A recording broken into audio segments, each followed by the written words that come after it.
Hello, everybody, and welcome to 38 Weeks to Go, your weekly podcast about fantasy football. Gameweek 7 is done, and we have 31 weeks left to go. How was Gameweek 7 for you? Well, for me, the least said, the better. I'm going down. Last week, I got 38 points. This week, 32 points. Whew. For me, the biggest unfortunate thing was that I had 3 players not play even 40 minutes. And that really hurt me because I was counting on a Robertson clean sheet, Mazrui clean sheet, Luis Diaz playing, and those 2 did not play. None of them played the full game. And so they were not as impactful as they could have been. Of course, it hurt me that I chose Haaland as my captain because 2 times 2 is 4, and that is nothing. Haaland was my captain, gave me 4 points. Watkins gave me 2 points. Wood from Forest gave me 8. He was actually my best player. Palmer gave me 6. Rodgers and Barnes gave me 3. Luis Diaz gave me 1. Mazrui, Robertson, Vardiol gave me 1 each. Raya gave me 2. So this weekend has taught me that I absolutely will have to rotate my captain. Next week I'm moving off of Haaland. I'm actually feeling like it is time to use my wild card. I am really tempted to bring in Saka, and I think this is the time I will do it. Majority of us underperformed mainly because we had captained Salah and Haaland. And then out of the 4 clean sheets, only 1 was likely. Liverpool, Crystal Palace. That was the only likely clean sheet. Everton, Newcastle, people didn't expect. Leicester, nobody expected them to keep a clean sheet. And the Aston Villa Man United game, people weren't expecting a clean sheet there as well. The highest scoring game of Game Week 7 was Brentford 5, Wolves 3. This Brentford team looks like they can score against anybody. And I think if you're playing against them now, the tactic is to just hold the ball for the first 2-3 minutes. This is the 4th game in a row that they've scored in under 2 minutes.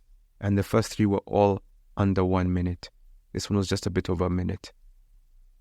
Collins, Mbumo, Norgard, Pinnock, and Carvalho scored for Brentford. For Wolves, Aït-Nouri, Cunha, Strand-Larsen. I feel like in my recommendation episode, the one before, these are just all players that I've been speaking about. When it comes to assists, Damsgaard had 2 assists for Brentford. Collins had 1, Janelt and Liz Potter had the other assists. For Wolves, Semedo, Bellegarde, and Aït-Nouri. I'm telling you guys, Aït-Nouri just pops up everywhere for no reason. In spite losing, Cunha got the 3 bonus points, Damsgaard got 2, and Mbumo got 1. It was a very exciting game. It could have been more. Isn't that wild to say? But it could have been more. I think having missed Tony for the whole of last season has really helped them gel in a way that has really benefited them this season now that they've let him go. Even the loss of Wissa doesn't seem to be holding them back. I had suggested that Carvalho would be somebody to watch, and he's performing. So it seems him, Schade are really stepping up. On the Wolves side, they can go forward. I'm happy Strand-Larsen got his goal. He has been looking dangerous all season. Cunha, Aït-Nouri, those are the 3 main people right now. The Korean guy has dropped off, and at least we know which 3 to focus from this team. The problem with Wolves is that they cannot keep a clean sheet currently. Having lost Kilman has hurt them. They lost Kilman and they lost Neto, and those were 2 big players.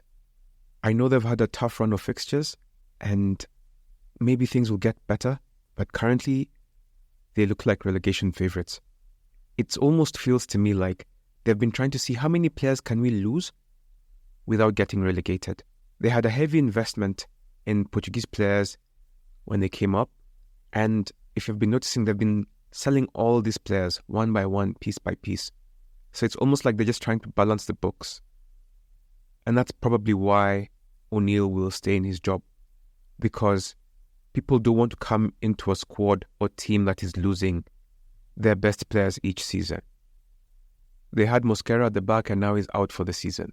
So in January, they'll really need to either get a loan deal or by somebody.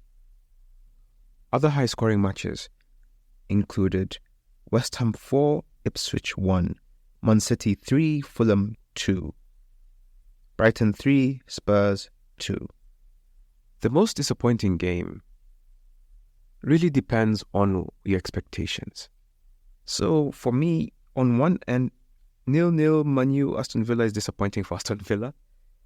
But for me, I think Brighton 3, Spurs 2 was the most disappointing game for the Spurs because they had a 2-0 lead. You know when they say football is a game of two halves? This was the best example of that. Spurs could have won first half 4-5-0 easy. But second half, they just did nothing. A football match is 90 minutes, and they only played for 45 of those. Brighton came back in the second half and were just the better team, and they won 3-2. Johnson and Maddison scored. Johnson continues his run of goals, and now it's 6-6. We need to get him into our teams. Minte, Welbeck, and Jorginho Rata scored for Brighton. Mitoma and Jorginho had the assists. Solanke and Werner had the assists for Spurs. Maddison had 3 bonus points, Welbeck had 2, and Jorginho had 1. Chelsea 1, Forest 1 could be a bit of a disappointment because after the 4 goals, we were all expecting a Palmer masterclass. But Palmer did not really show up in this game. Forest were like anybody but him, and that led to Madueke being the biggest threat to Forest in this game. The last, from the 88th minute onwards, it was fire. Any team could have won. The goalkeepers really made incredible saves. And even if you look at it, you'll see that Sanchez made 8 saves and Sells for Forest made 7 saves. They were really tested. So let's look at the top performing players of this game week. And goalkeeper, Pickford was the best. He had 15 points. He saved a penalty, kept a clean sheet. Alisson was second, who had 10 points. He got injured though, so he has a hamstring injury, will be out for at least 2 to 3 weeks. Martinez, 9 in third place. Hamilton from Leicester, 6. Onana, 6. Pope, 6. And those are the top 5. When it comes to defenders, Collins from Brentford was top with 10, tied with Justin, who's having a decent run. Then Evans and Aït-Nouri finished with 9 each. And Digne and Tartakovsky combined with Trent and Virgil van Dijk and Burn and Trippier finished with 8. When it comes to midfielders, Saka was a top performing midfielder with 16 points, followed by Kovacic, who had 15, followed by Bowen, who had 12, and then you had Jorginho and Buonanotte tied for 11, and then Damsgaard, Madueke, and Maddison tied for 10. When it comes to forwards, Antonio was a top performer with 18 points, followed by Cunha, then Havertz, Welbeck, Wood tied with 8, and then Archer with 7. So, as has been the trend, midfield is king. So, let's go over some stats. Bumu has scored 6 goals from the opening 7 game weeks. That's a man in form. Bumo has also scored in every home game this season. This is the first time in his career that he has scored in 3 consecutive matches. The last time Wolves kept a clean sheet, it was in February. We are in October. Saka had 2 goals and an assist, and this is the second time he's been directly involved in 3 goals in a Premier League game. So far this season, Southampton have made the most errors leading to goals, 6, then followed by Ipswich Town, 4. And the third place is a tie between Newcastle and Manchester United, who have made 3 errors that have led to goals. In terms of possession, lost in their defensive third, meaning in near your own box, Southampton lead the way with 55 mistakes. Newcastle 46, Leicester 41, Brentford 40. So those are the teams that are making the most defensive mistakes in their own backyard. Antonio scored for West Ham in under a minute, and that was the first time West Ham have done that in the last 8 years. Brennan Johnson scored 5 goals last season. This season, he has scored 6 goals in 6 games. Talk about growth. Arne Slot has become just one of 4 managers to win their first 4 away games in the Premier League. Brennan Johnson and Mbeumo, who have scored 6 goals each, have now scored more than Man United's 5 this season. With a goal yesterday, Danny Welbeck has now scored 71 goals. And this sees him have more Premier League goals than the legend himself, Eric Cantona. Manchester City are now on 50 matches without being defeated at home.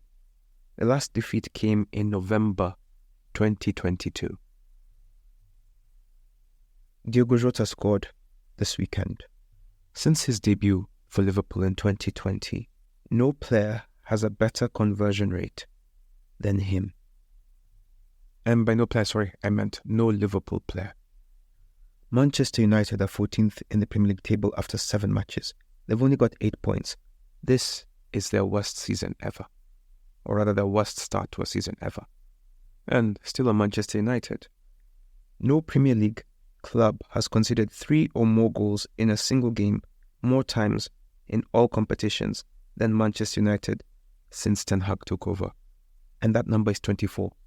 He has conceded 3 goals or more 24 times. Just another funny stat. Just in Europe, since the start of last season, Manchester United have conceded 2 goals in 4 minutes against Bayern, 2 goals in 10 minutes against Galatasaray, 2 goals in 4 minutes versus Copenhagen, 2 goals in 9 minutes versus Galatasaray, and 2 goals in 7 minutes versus Porto.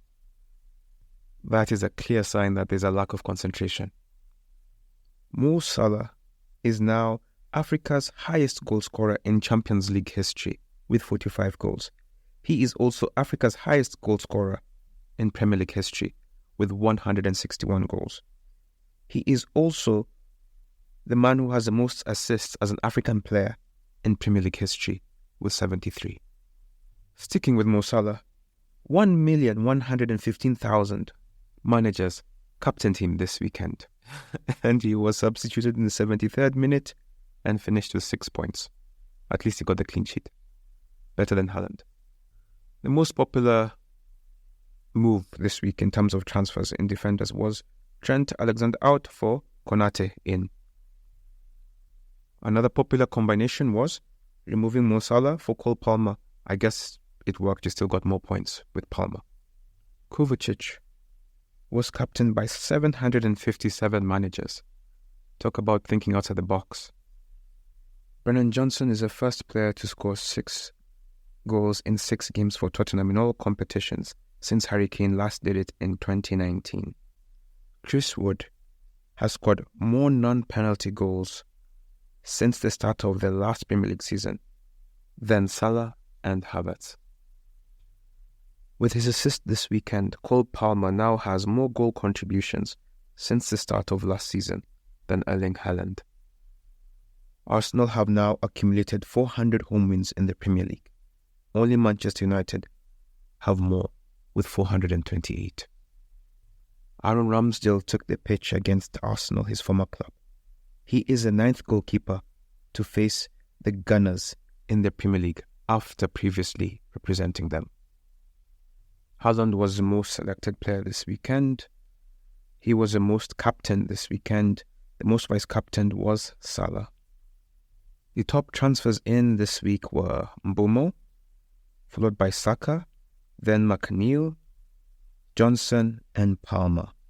The most popular players out were Luis Diaz, João Pedro, Salah, Isak, and Onana.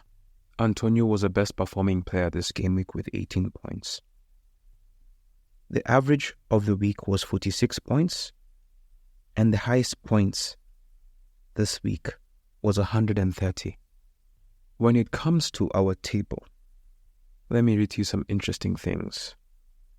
The most unique captain choice was Saliba from manager Clinton Oko, and that captain choice netted him 2 points.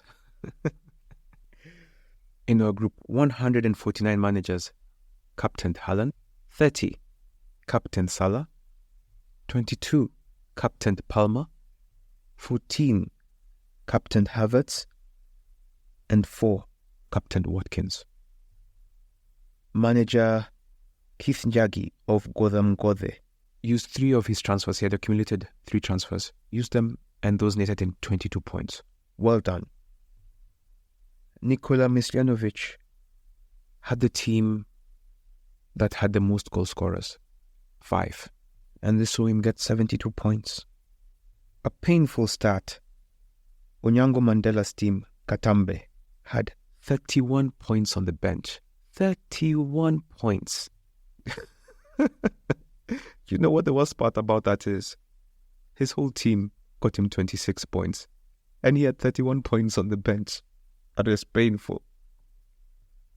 Manager Elvis Pasua used his wild card this weekend. And that saw him get 39 points.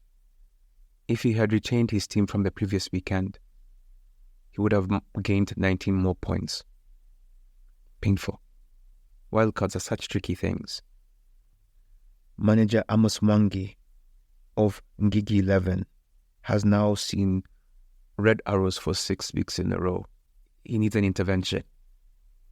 Old friend of the podcast, Bwana G, has fallen 1,752,000 positions this week in the global ranking. That's tough. So usually that person also falls the most in our group. And Bwana G has dropped 46 positions this week. When it comes to the poorest performer this week, it is Super Strikers managed by Pablo Sanjeev, 23 points. This team isn't bad when you look at it. Haaland captain, 4 points. Watkins, 2 points. Iwobi, 2 points. Eze, 2 points. Nkunku, 1 point. Palmer, 6. Gabriel, 2. Van de Ven, 1. Bednarek, 0. Vardiol, 1. Flecken, 2. Whew. Good luck next week, bro. When it comes to the most transfers made this week, there are not going to be any surprises. It is Don Clinton. You know our manager? He made 11 points this week. And he used his chip, the bench boost. He lost 40 points. And so, well, he got 70 points, but so he really got 30. He is still last, and he now has 130 points. Manager Eliud Njoroge has the highest team value in our group, 102.4. Manager Joe Baraza has increased his team value by 0.8 this week. That's impressive. Kojo Danso is the biggest riser in our group this week. In the global rank, he jumped 2,699,000 places. In our group, he rose 46 places. Another interesting thing is that he has 2 teams in our group league, and they're just right next to each other. Kojo Danso is also our manager with the highest points this week. He got 83 points. His team name is No Grief for Anybody. At the back, he had Becca Allison, who had 10 points, Saliba, who gave him 2, Vardiol, who gave him 1, Virgil van Dijk, who gave him 8, Emil Smith-Rowe, who gave him 1. His captain was Saka, who gave him 32 points. Jota gave him 8, Palmer gave him 6, Solanke gave him 5, Welbeck 8, Watkins 2. This is a no Haaland team as well. The highest global points was 130 points. They used their bench boost. At the back, they had Pickford, who gave him 15, Konate 6, Burn 8, Virgil van Dijk 8, Diogo Jota 8, Bernardo Silva 6, Palmer 6, Mbomo 8, Saka 32, Watkins 2, Welbeck 8, Onana, first bench keeper 6, John Stones 1, Trippier 8, Wood 8. That's a great result. When it comes to our league table, we have a new number 1. James Victor has been deposed. He got 33 points, just a little bit better than me. While Arnold Midunga is our new leader. He had 77 points. So, he is our top with 77 points, giving him a total of 515 points. Franklin Asiama is number 2 He has 504 points. Number 3 is James Victor with 489. Number 4 is Haider Yassin with 487. Number 5 is John Wangemi, 485. Tied with Suleiman FC, 485. Fahmi Zulkifli, number 7 with 479. Angula Nayo, 476. George Outa, 471. And TK rounds up the top 10, tied with Matthew Jr., and they have 469 points. The gap between number 1 and number 50 is only 74 points. So nothing is settled yet. We have 31 weeks left to go, and that is time for a lot of things to change. Now, we have an international break for the next 2 weeks, which means we can think long and hard about the very little or the very much that we did in this game week. I will be doing a preview closer to the time as we wait for injuries and updates to happen. In the meantime, I will just try to see if I can find somebody for an interview. If I can, I will do something. If not, well, I tried. Apart from that, have a great week and enjoy the international break, managers. You've earned this rest.